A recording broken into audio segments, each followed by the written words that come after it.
Just days before Donald Trump's nominee to lead the Department of Health and Human Services, Robert F. Kennedy Jr., heads to Capitol Hill to kickstart his confirmation process. Brand new reporting reveals that one of his aides has been waging war against one of the miracles of modern medicine, the polio vaccine. New York Times is reporting this today, quote, the lawyer helping RFK Jr. pick federal health officials for the incoming Trump administration has petitioned the government to revoke its approval of the polio vaccine. That campaign is just one front in the war that the lawyer, Aaron Siri, is waging against vaccines of all kinds. In fact, Aaron Siri is a critical player in the anti-vax movement, or what RFK calls the medical freedom movement. New York Times adds that Siri is representing a group in, quote, petitioning the FDA to pause distribution of 13 other vaccines, including combination products that cover tetanus, diphtheria, polio, and hepatitis A, until their makers disclose details about aluminum, an ingredient researchers have associated with a small increase in asthma cases. Before we go any further, we should be crystal clear in stating the established facts and science. Siri is fighting to revoke use of vaccines that save lives. That's it, full stop. On the polio vaccine, the CDC says that just since 1988, quote, an estimated 20 million people who would have been paralyzed by the disease are walking, and more than 1.5 million lives have been saved. Prior to the vaccine, the World Health Organization says that 500,000 people were killed or paralyzed by polio every single year. But since we're doing this, in the second Trump administration, for them, those facts, that history, that established science around vaccines appears to be going by the wayside already. New York Times reporting this, quote, Kennedy has privately expressed interest in having Siri serve in the Health and Human Services Department as in the top legal job as the general counsel. Katie Miller, a spokeswoman for Kennedy, said Mr. Siri has been advising Kennedy. Now, should RFK be confirmed by the United States Senate, all signs point to an HHS that is a dramatic departure from every previous administration, be it Republican or Democratic. An op-ed in the Wall Street Journal points out the contradiction in a Republican president appointing someone like RFK, saying this, quote, prior to Kennedy's endorsement of Donald Trump, the GOP universe was clear-eyed about the radical environmentalists who spent decades on a mission to destroy the Trump base.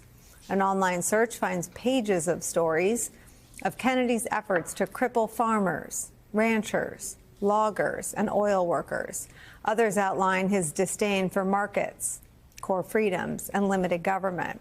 The Wall Street Journal op-ed goes on to urge that Republican senators, quote, save the president, as if that's their job now, as if the dynamic in the Republican Party during the entire Trump era of politics hasn't been complete subservience to Donald Trump.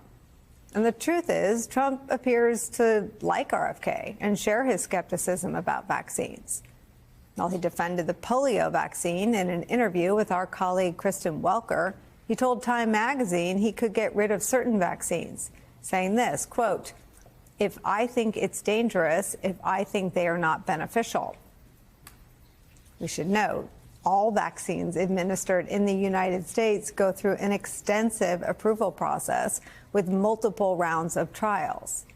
Trump adding this, quote, the autism rate is at a level that nobody ever believed possible.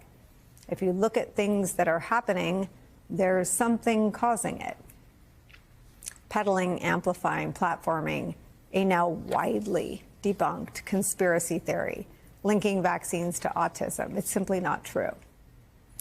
But what RFK and the company he keeps says about the future of public health in this country is perhaps the biggest storm heading our way. And it's where we start today with some of our favorite reporters and friends.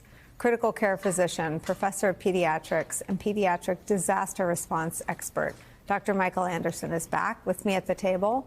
NBC News correspondent Vaughn Hilliard, co-host of MSNBC's The Weekend. Alicia Menendez is back, and president of the National Action Network, host of Politics Nation, right here on MSNBC. The Reverend Al Sharpton's here.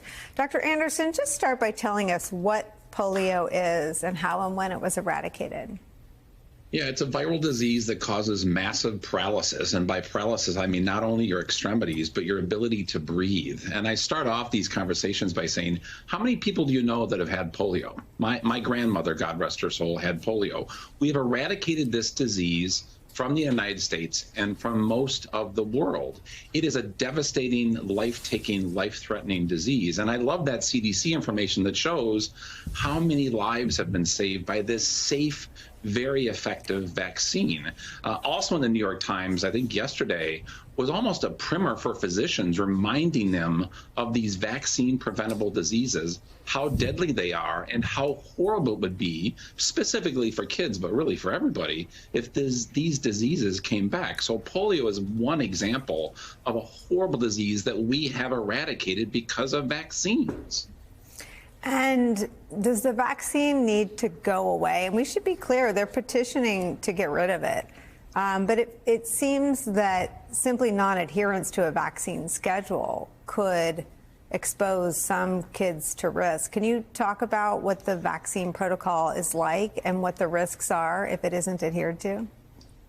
The risks are very, very high. You look when we have measles outbreaks where communities, for some reason, have marked decrease in the MMR vaccine uptake, and you get an outbreak of measles. So if we have kids, large numbers of kids that aren't vaccinated, there is a very high probability that, yes, indeed, polio will come back and potentially spread. So it's almost just insane that we're having debates about safe, effective therapies that have eradicated life-threatening diseases at a time when we really need to protect our kids. And it's a very, very safe vaccine. As I say, just one example of vaccines that save lives. This individual, Dr. Aaron Siri, did some podcasts. That's just about all the Trump picks have done. Let me play a little bit of that for you. So much to talk about, but really I just want to look forward. I want to look at the cases that we have going right now, because we could sit here and do, happy dances over all that's been achieved, but it's not over. Let me ask you this question just to start out with. I think a lot of people are going, well, I mean, it looks like, the government, Bobby Kennedy's taking the government. Why are legal cases going to even be important? Why not just say we did it? It's over. Oh, absolutely. Well, to the extent that Robert F. Kennedy Jr. is able to really rein in these federal health authorities, and we're talking within HHS, you've got 85,000 employees, $1.7 trillion department, 13 operating divisions, CDC being one of them, FDA being another, numerous offices of the Secretariat. It's a sprawling, massive behemoth. And I think if anybody could do it, I hope that Mr. Kennedy, we hope to soon call him Secretary Kennedy. I mean, so the plan to take over the CDC and the FDA was the plan all along.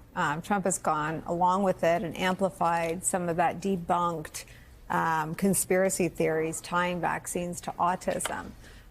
What's happening right now in the medical community? Are physicians being retrained in how to spot cases of polio and measles if this goes into place quickly? I'm sure we will get to that point. Once again, that New York Times article was almost a slap in the face of I have to remember what measles look like. I have to remember how to diagnose polio. These diseases have been eradicated. And let me just take one other sidebar for a second. I have wonderful pediatric friends and colleagues that work at the FDA, that work at NIH, that work at CDC, and they wake up each and every morning trying to make this a safer world for children. And it is offensive to think that some sort of massive cuts are going to make kids healthier again. We have so many programs that have improved children's lives, including vaccines, that we need to keep moving forward and address a number of different healthcare issues. Vaughn, let me play some of your interview with RFK on these issues. You have been a crusader on questioning vaccines. Are there specific vaccines that you would seek to take off the market? Oh, I'm not going to take away anybody's vaccines. I've never been anti-vaccine. You will not take any vaccine that is currently on the market. If vaccines are working for somebody, I'm not going to take them away. People ought to have a choice, and that choice ought to be informed by the best information. So I'm going to make sure the scientific safety studies and efficacies are out there, and people can make individual assessments about whether that product is going to be good for them.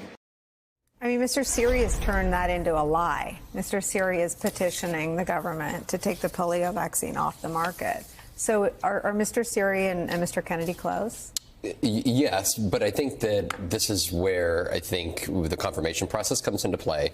Robert F. Kennedy Jr., before he can take over the FDA and the CDC, must get confirmed. And it's not just Democrats who are concerned about his position on vaccines. Republicans, too, still by and large in the United States, people trust vaccines. And in order to get confirmed, he needs the support of U.S. senators. At the same time, what I think is so interesting about Robert F. Kennedy Jr. as a political figure and a soon-to-be government official, in contrast to other nominees of Donald Trump, is that he is somebody who has not shaped and molded himself over the years. He, for decades, has been fighting vaccines and been openly discussing, writing books, questioning the science that has been peer-reviewed consistently time and again that has said the vaccines on the market today are safe. And that is where Donald Trump's deference to Robert F. Kennedy Jr. is also unique. Donald Trump claims to really be the smartest guy on most subject matters. And if you listen to his interview with Kristen Welker over the weekend, he reiterated this to Time, is that he was going to listen to Bobby Kennedy and to see what Bobby Kennedy came up with on vaccines, and that Bobby Kennedy would then come to him with what he thinks should happen to vaccines that are on the market. And I think that is what is so interesting about Bobby Kennedy, is that he has been so staunchly skeptical of vaccines historically, and that once he were to get into that government position, I think there's little reason to believe that Donald Trump, based off of his own words, would not take his advice.